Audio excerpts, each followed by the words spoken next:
Welcome back to Mad Hatter's Civil War history. In today's episode, we look at the critical role the railroads played in the rebellion. When I was 8 or 9 years old, I wanted nothing more for Christmas than an HO scale train set. For years, my father had an amazing N-scale display running all through the basement, and I wanted to be part of his model train world. And what do you know, Christmas morning, I was lucky enough to get the Civil War HO scale train set, complete with a steam engine, a flatbed mortar car, and what seemed like hundreds of soldiers. Ever since then, I've been in love with the railroad.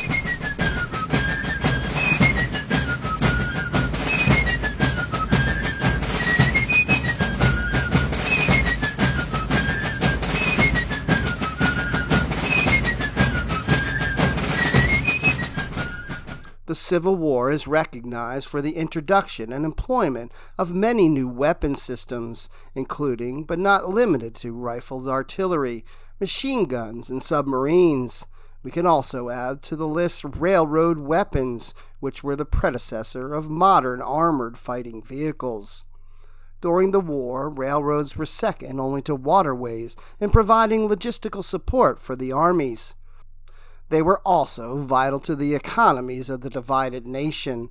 A great deal has been written about railroads in the war, and in particular the spectacular engineering feats of the U.S. Army Military Railroads Construction Corps under Herman Haupt. But strangely, the tactical employment for locomotives and rolling stock, which was actually quite widespread, has not received the attention it deserves. Large military forces were, of course, the worst danger to railroads. Because they supplied the units that were on campaign, railroads were often major objectives. After all, an army without supplies cannot operate for long. Since the only way to deal with large-scale threats was with a force of similar size, armies often stayed near the railroad tracks. While armies campaigned, locomotives and rolling stock provided logistical support, and some also performed tactical missions. These missions included close combat, especially when the situation was fluid or when the railroad provided a convenient avenue of approach to an opponent. In such situations, commanders sometimes sent locomotives to reconnoiter the terrain and gain information on enemy troop dispositions. While this may seem like a risky venture, gathering information was often worth the risk, and lone locomotives could quickly reverse direction and move as fast as 60 miles per hour, faster than pursuing cavalry. With great mobility, locomotives were also useful as courier vehicles when commanders had to rush vital intelligence to headquarters. This communication service was an important advantage in a war where raiders frequently cut or tapped telegraph lines.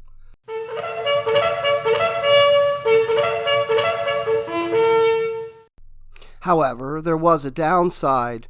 Useful as they were for tactical and logistical support, locomotives were vulnerable to derailments and sharpshooters who might perforate a boiler or a crewman.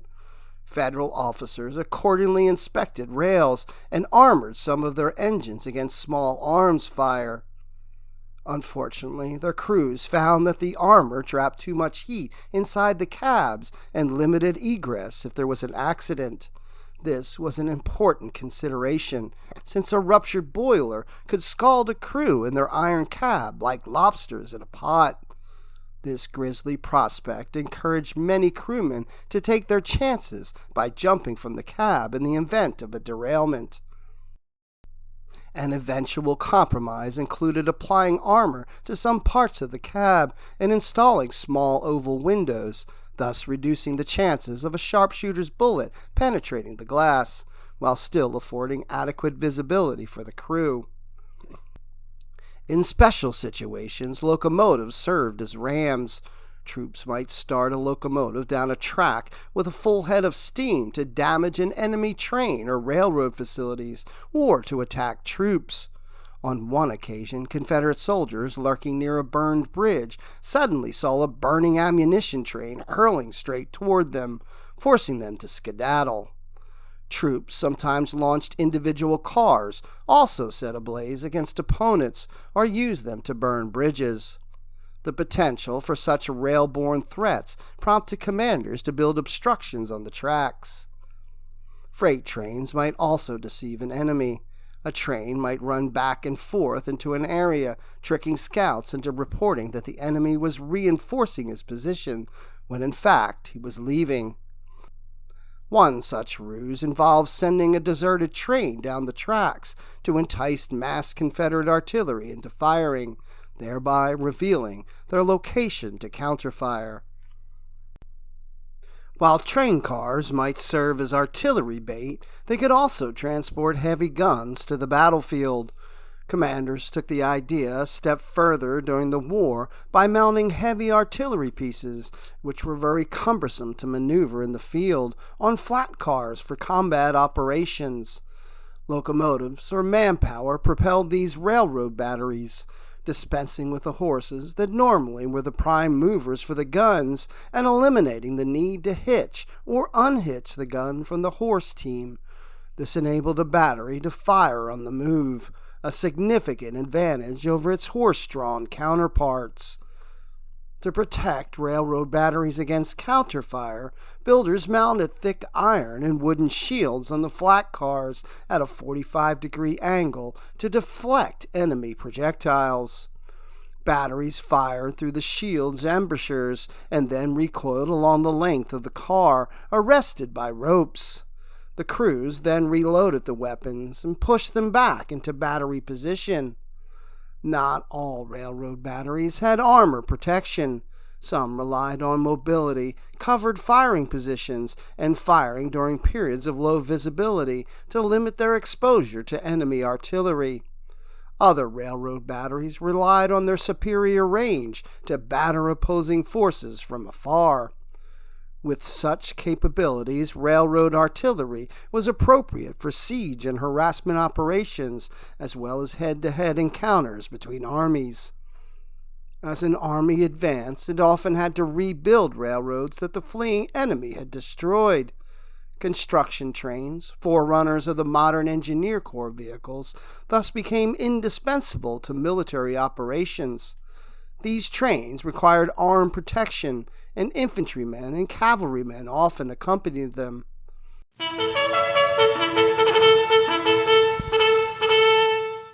Also useful in railroad warfare were armed trains, which, as their name implies, carry combat-ready troops and, at times, artillery. Their march order, or sequence of cars, is noteworthy. The locomotive was placed in the train's center, where it received some protection from the train's cars and its own tender.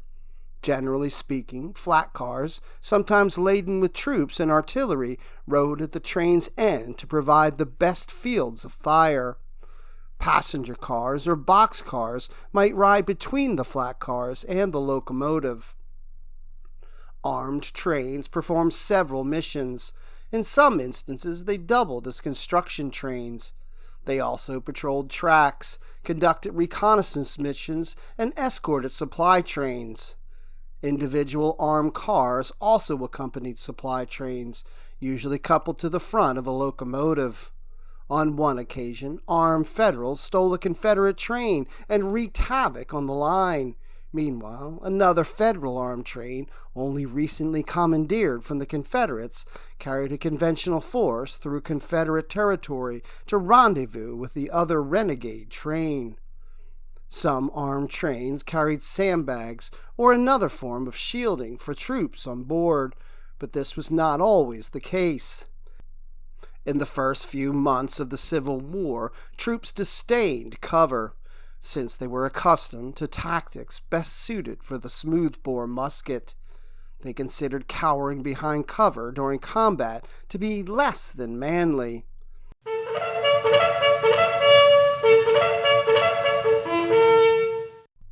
That bugle call means it's time for this week's book recommendation. This week, I recommend Railroads of the Civil War, an illustrated history by Michael Levy. In Railroads of the Civil War and Illustrated History, Michael Levy uses compelling period photographs and drawings and a rich narrative to reevaluate and illuminate the role of railroads in the Civil War. In addition to identifying details about the various trains and supportive equipment and buildings in the illustrations, the author explains how trains influence the outcome of battles and the war in general. It's a photographic record of the first wide-scale mechanized war. I highly recommend this book not only for the Civil War enthusiast, but also for those that have an interest in the history of America's railroads.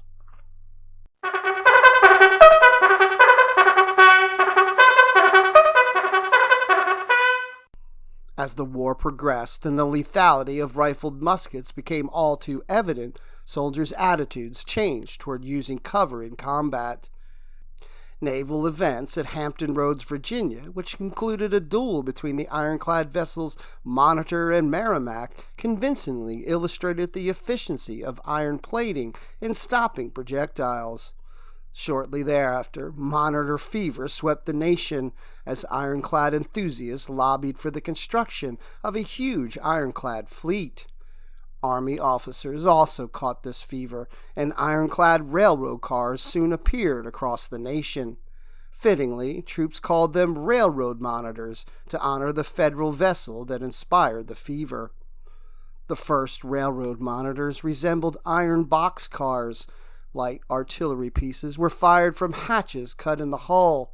Small arms apertures cut in the sides allowed infantrymen to supplement the fire of the main guns. The car's armor was only thick enough to withstand small arms fire, however, so commanders generally relegated the boxcar-shaped monitors to areas known to be infested with partisans. Railroad monitors carried several infantrymen. However, firing artillery and muskets from within the cramped confines of a railroad car must have been confusing and dangerous. Ultimately, monitors carried riflemen and repeated rifles inside the car, which had an artillery piece mounted on the top of the car that commanded all sides of the train. This arrangement separated the infantry from the artillery while substantially increasing firepower, but at least one unimpressed reporter referred to it as a hermaphrodite. Other means of segregating the infantry from the artillery was the rifle car.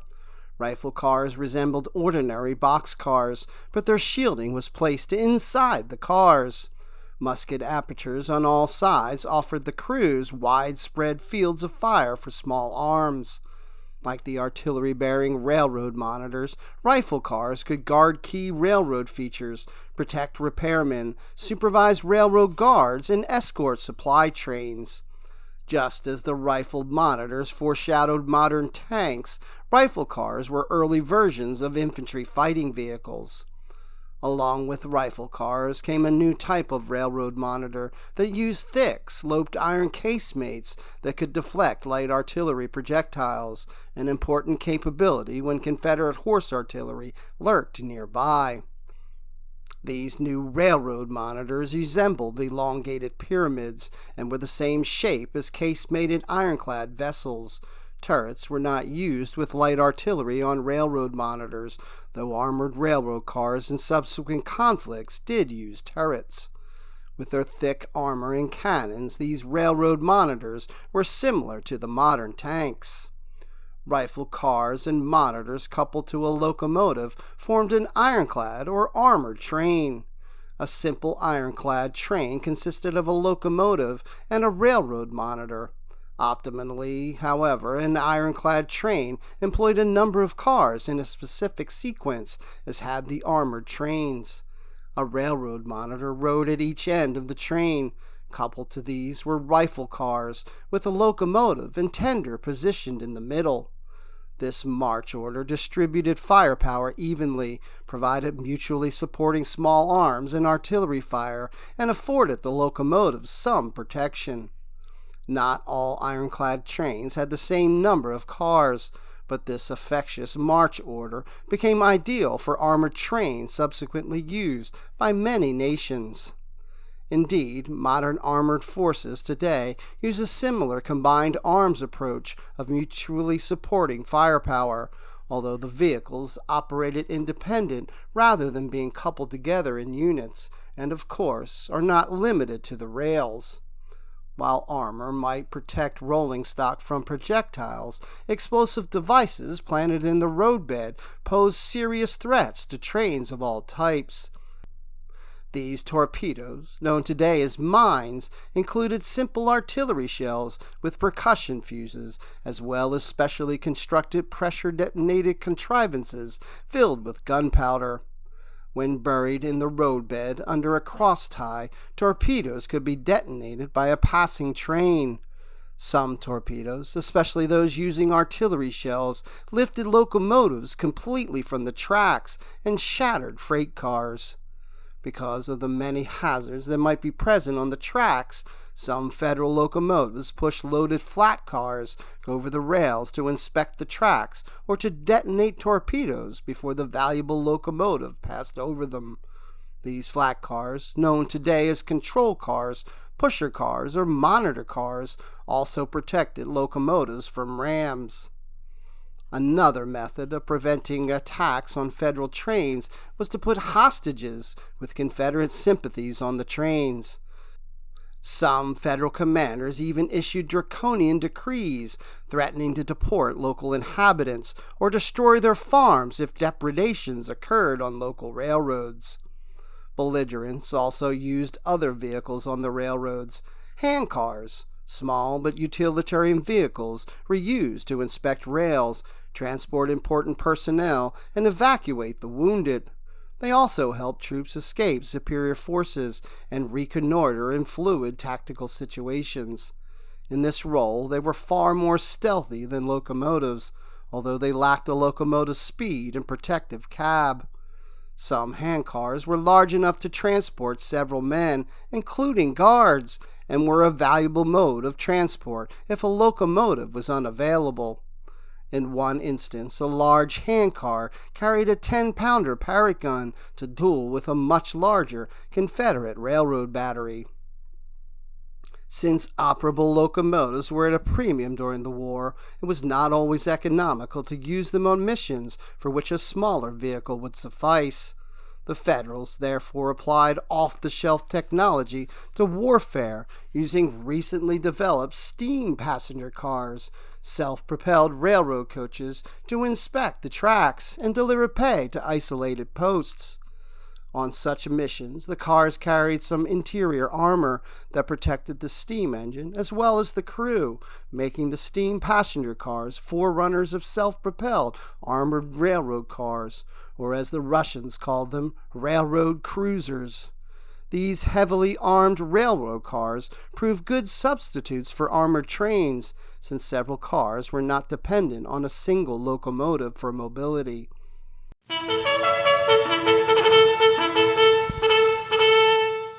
Civil War railroad operations were characterized by the widespread use of locomotives and rolling stock to support armies tactically as well as logistically. Americans set precedents for a variety of modern armored fighting vehicles, including armored railroad cars, armored trains, railroad batteries, or other railroaded weapons. Moreover, tanks, armor personnel carriers, engineer vehicles, and self-propelled artillery can also claim American railroad weapons as their conceptual ancestors. Thanks for watching this episode of Mad Hatter's Civil War History. Like, follow, and click the bell for notifications to ensure you see all the latest content. As always, let me know if there's any other important events of the American Civil War you would like me to address.